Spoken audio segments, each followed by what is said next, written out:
Yesus mati di kayu salib.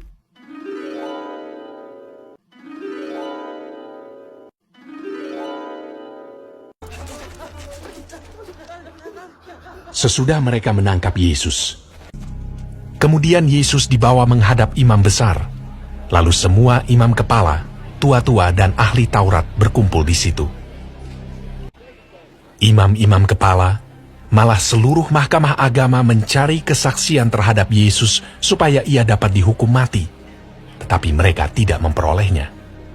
Banyak juga orang yang mengucapkan kesaksian palsu terhadap dia, tetapi kesaksian-kesaksian itu tidak sesuai yang satu dengan yang lain.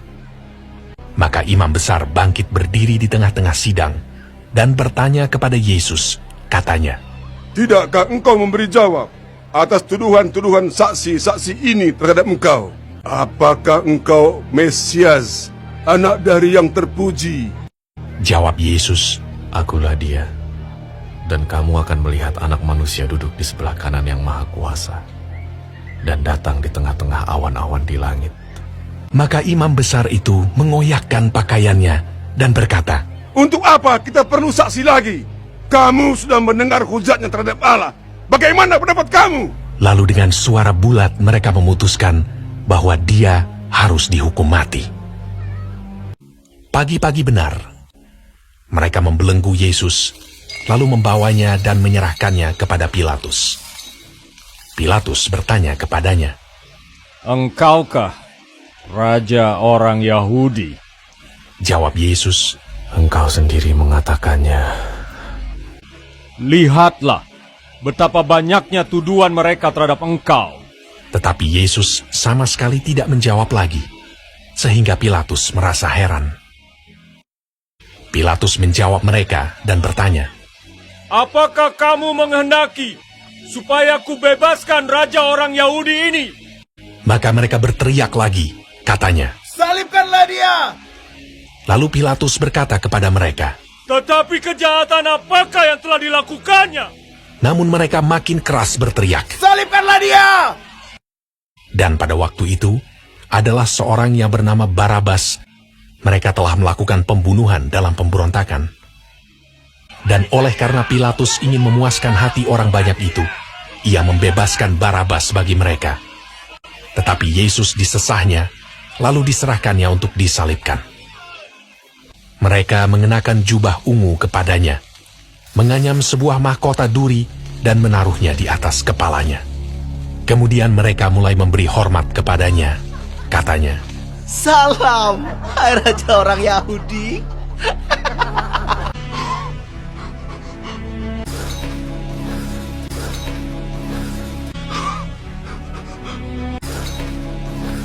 pada waktu itu, lewat seorang yang bernama Simon orang Kirene yang baru datang dari luar kota. Dan orang itu mereka paksa untuk memikul salib Yesus.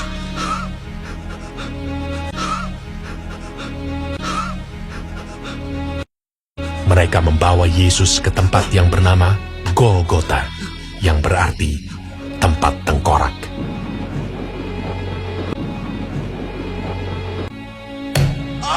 Kemudian mereka menyalibkan dia.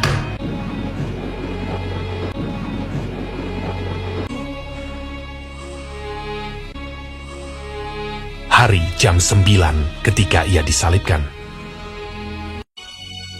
Orang-orang yang lewat di sana menghujat dia, dan sambil menggelengkan kepala, mereka berkata, "Hai engkau yang mau merubuhkan bait suci dan mau membangunnya kembali dalam 3 hari, turunlah dari salib itu dan selamatkan dirimu."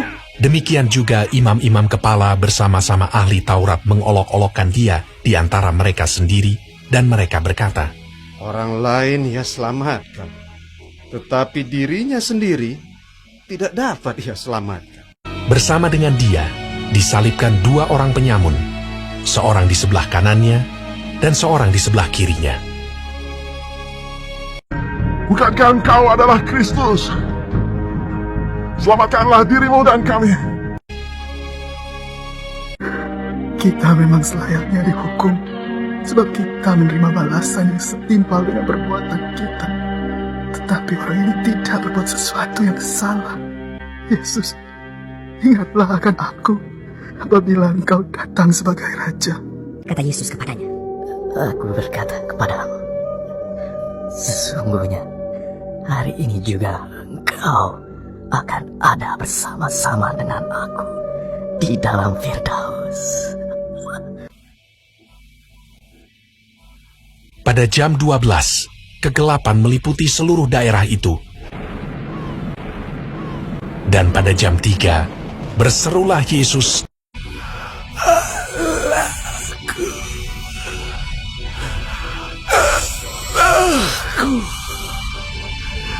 Mengapa kau meninggalkan aku? Lalu berserulah Yesus dengan suara nyaring dan menyerahkan nyawanya.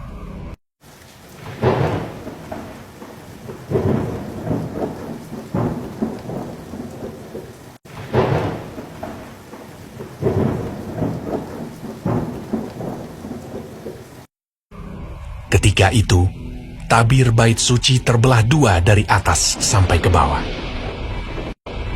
Waktu kepala pasukan yang berdiri berhadapan dengan dia melihat matinya demikian, berkatalah ia, Sungguh, orang ini adalah anak Allah. Yusuf, orang Arimatea, seorang anggota majelis besar yang terkemuka, memberanikan diri menghadap Pilatus dan meminta mayat Yesus. Lalu ia membaringkan dia di dalam kubur yang digali di dalam bukit batu. Kemudian digulingkannya sebuah batu ke pintu kubur itu.